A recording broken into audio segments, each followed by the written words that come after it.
Ben ritrovati con il telegiornale di Telefriuli, apertura dedicata alla cronaca. Un ragazzo di 17 anni è stato ucciso ieri sera a Trieste da un altro giovane, arrestato con l'accusa di omicidio volontario. Un dramma della gelosia risolto in pochissimo tempo dai carabinieri e dalla procura. Si sono affrontati in un sottoscala per amore. Gli piaceva la stessa ragazza. Alla fine un ragazzo di 17 anni è stato ucciso strangolato con il cordino di una felpa e un giovane di 20 anni, il sospetto assassino, è piantonato all'ospedale di Cattinara. Tutto si è svolto in un sottoscala ieri sera intorno alle 22 in via Rittmeier 13 a Trieste. Ad avere la peggio il minorenne italiano di origine serba che mancava da casa da alcune ore, tanto che sui social la madre aveva lanciato un appello per chiedere aiuto.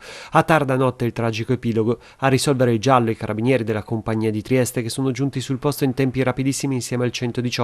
Gli inquirenti, coordinati dalla Procura della Repubblica del capoluogo Giuliano, guidata da Antonio De Nicolo, e dalla PM Lucia Baldovin, in pochissimo tempo hanno individuato il sospetto responsabile e hanno iniziato a interrogarlo. Durante il confronto con i carabinieri, il giovane, anche lui di origine straniera, avrebbe dato in escandescenza, tanto da essere necessario il ricovero a Cattinara. Alla base del violento gesto, come detto, una questione di gelosia.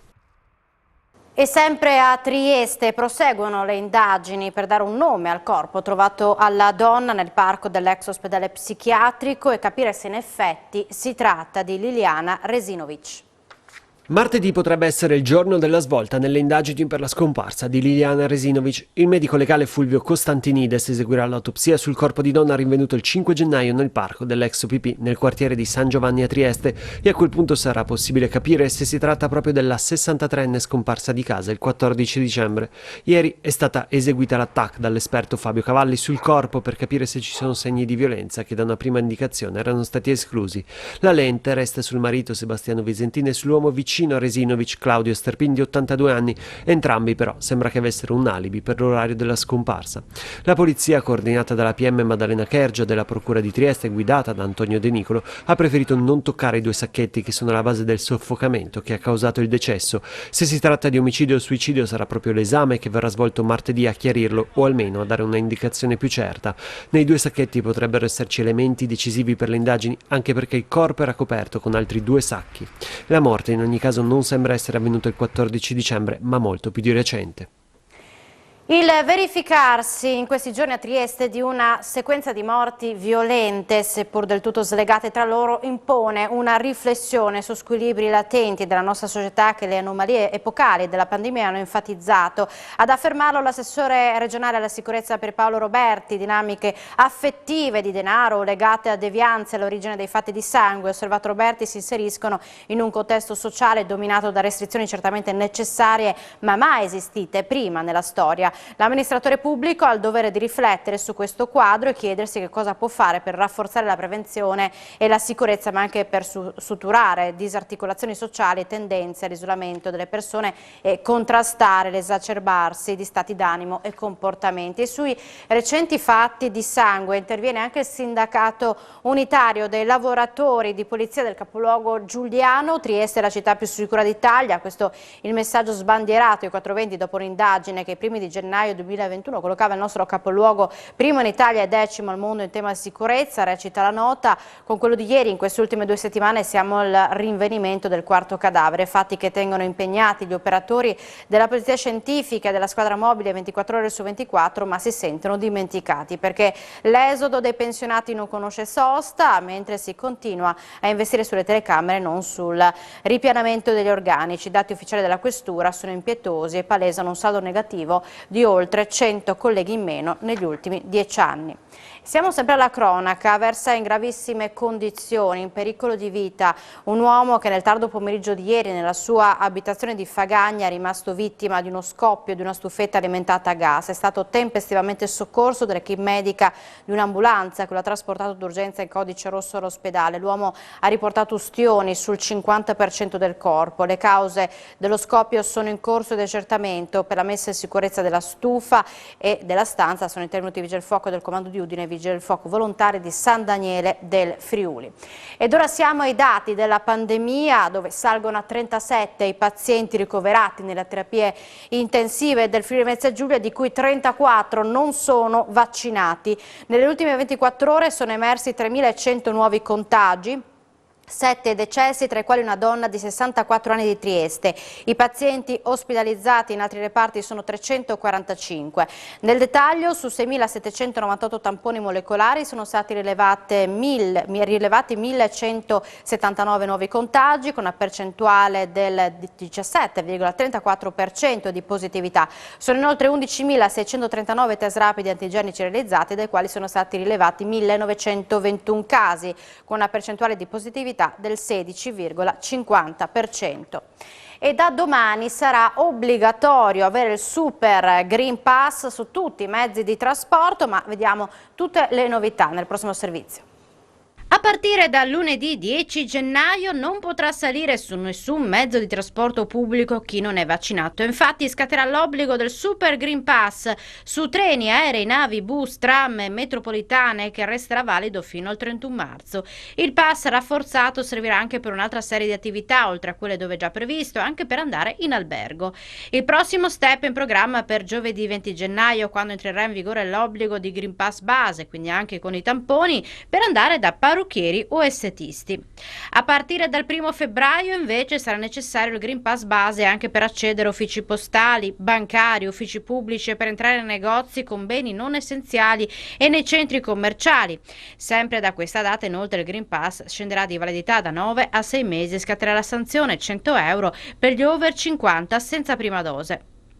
L'ultima novità, salvo ulteriori restrizioni future, entrerà in vigore martedì 15 febbraio. A partire da questa data sarà obbligatorio il Super Green Pass per accedere ai luoghi di lavoro pubblici e privati per gli over 50. Sugli scuolabus invece non servirà il Green Pass rafforzato, lo ha disposto con un'ordinanza il ministro Speranza per garantire la continuità didattica. L'ordinanza dispone che per i soli motivi di salute e di studio l'accesso ai mezzi pubblici per lo spostamento da e per isole minori con Green Pass base non rafforzato fino al 10 febbraio. Il trasporto scolastico dedicato non è equiparato a trasporto pubblico locale in merito alla disciplina delle certificazioni verdi Covid. Dunque sarà accessibile fino al 10 febbraio agli studenti anche sopra i 12 anni con solo obbligo di mascherina FFP2. Da domani sarà possibile prenotare la dose booster a partire dai 12 anni d'età con il vaccino Pfizer. Le prenotazioni della vaccinazione dose booster possono essere effettuate mediante tutti i canali in uso, a renderlo noto il vice governatore Riccardo Riccardi. Il Servizio Sanitario Regionale è fortemente impegnato a garantire la priorità per i soggetti più vulnerabili e per coloro i quali devono essere vaccinati per ottemperare all'obbligo. Pertanto la disponibilità di appuntamenti potrà essere limitata e le dosi disponibili verranno preferibilmente somministrate alle persone non vaccinate. E siamo alla vigilia del ritorno a scuola per tutti gli studenti della regione, ma ci sono ancora criticità. Come a Staranzano, il 5% dei docenti dell'Istituto Brignoni Naudi Marconi non si è vaccinato. Il dirigente Fra Giacomo esprime le proprie preoccupazioni. I professori che hanno deciso di non vaccinarsi all'Istituto Brignoli Naudi Marconi di Staranzano sono il 5% del totale, un dato destinato a pesare sul ritorno in classe di domani tra Monfalcone, Staranzano e Gradisca di Sonzo, come sottolineato dallo stesso dirigente scolastico Marco Fra Giacomo, premiato questa mattina a Staranzano con il Bobolar d'Oro, riconoscimento dato insieme ai sigilli trenziani ai membri della comunità che si sono più distinti. La situazione sarà sicuramente impegnativa e soprattutto la difficoltà di tanti casi di positività o di quarantena degli studenti e poi una difficoltà importante, quella da affrontare, quella dei docenti che non sono vaccinati, non hanno voluto vaccinarsi per vari motivi, circa il 5% della nostra scuola, che comunque creeranno delle difficoltà per la sostituzione di loro, insomma, e per il riperimento di nuovi supplenti. Tutto esaurito oggi a Piancavallo, i controlli di polizia locale e carabinieri alle auto che salivano in quota hanno evitato le polemiche dei giorni scorsi. Una domenica da tutto esaurito a Piancavallo. La montagna pordenonese ancora una volta ha offerto la possibilità agli appassionati di trascorrere una giornata sulla neve, sciando ma anche semplicemente consumando un pasto o una bevanda calda in alta quota. Ci sono tutte quelle attività di B&B che sono sorte ultimamente che comunque hanno avuto il pienone in questi giorni. Questa volta tutto ha funzionato, anche grazie ai controlli alle automobili che dalla Pedemontana salivano a Piancavallo. Così le polemiche dei giorni scorsi hanno lasciato finalmente spazio alla voglia di divertirsi. Ci sono stati controlli, ma diciamo anche che il problema è stato causato subito dopo le nevicate. Diciamo anche che l'afflusso è stato importante, però c'è stato un po' più di attenzione. Siamo allo sport con l'Udinese che ha subito una sconfitta pesante, 6-2 contro l'Atalanta. A parlare a fine gara il direttore sportivo Pierpaolo Marino. La mia presenza chiaramente è perché oggi è stata mandata al martirio una squadra, rischiando la salute dei giocatori, la salute degli altri ed anche l'integrità fisica di giocatori che erano in casa da 7 giorni non allenandosi. Non facciamo allenamenti di gruppo da 5 giorni e stamattina sono stati radunati per fare il numero per giocare. Sono stati radunati alle 9 del mattino in albergo. Beto si è negativizzato stamattina stessa, abbiamo dovuto fare le visite di prassi dopo la negativizzazione e qualcun altro che è andato in campo era guarito da un giorno.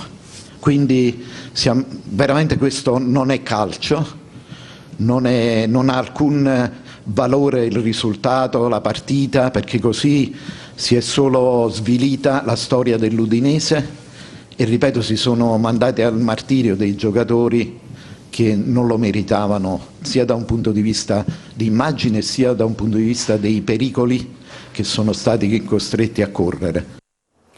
Basket, 12 vittorie consecutive, campioni d'inverno con un turno d'anticipo per la UEB Gesteco Cividale, un inizio di 2022 molto positivo. Diciamo la verità, io ero convinto di perderla, il commento che ti faccio è: se non perdiamo partite così, in cui siamo sempre in apnea, in cui sembrava che giocassimo la classica partita post vacanze, prima contro ultima, loro molto più in palla, molto più determinati, molto più precisi, noi sempre un pochino in ritardo, dai, era la classica partita trabocchetto che sembrava si stesse trasformando in realtà. Se non perdiamo partite del genere credo che ne perderemo molto poco, d'altra parte la 12ª di fila, 13 su 14, quindi dico ai ragazzi bravissimi, complimenti ai ragazzi perché hanno voluto vincere anche questa, dimostrazione che il gruppo è solidissimo, che il gruppo ha una grande fame di vittorie, che il gruppo ha una grandissima mentalità. È una partita veramente complicata, faccio i complimenti ai nostri avversari perché la classifica non gli rende giustizia. Saluto anche il mio amico Cassinerio che era allenatore fino a pochi giorni fa di questa squadra, si vede che ha cresciuto bene questi giovani, ha fatto un ottimo lavoro ed è stata davvero dura fino all'ultimo istante e sono molto contento che l'abbiamo vinto. Credo che la reazione sia stata soprattutto stavolta più offensiva, nel senso che sì è vero che in difesa siamo stati un po' più precisi, abbiamo lasciato qualche azione in velocità in meno, qualche contropiede in meno, però in attacco abbiamo ripreso ad attaccare, soprattutto con i nostri esterni che prima hanno giocato in maniera un po' troppo rinunciataria e credo che questo abbia girato la nostra partita. Siamo in chiusura, grazie per l'attenzione e arrivederci.